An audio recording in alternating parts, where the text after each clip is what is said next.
Fan motoru değişimine hazırız. Eski fan motorunun bağlantılarını ayırın ve motoru yuvasından çıkarın.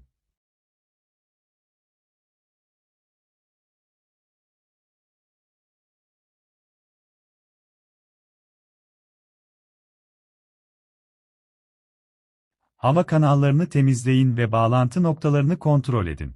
Yeni fan motorunu yerleştirin, bağlantı soketlerini güvenli şekilde takın. Motorun sabitlendiğinden ve hava giriş çıkışlarının kapalı olmadığından emin olun. Fanın serbest şekilde döndüğünü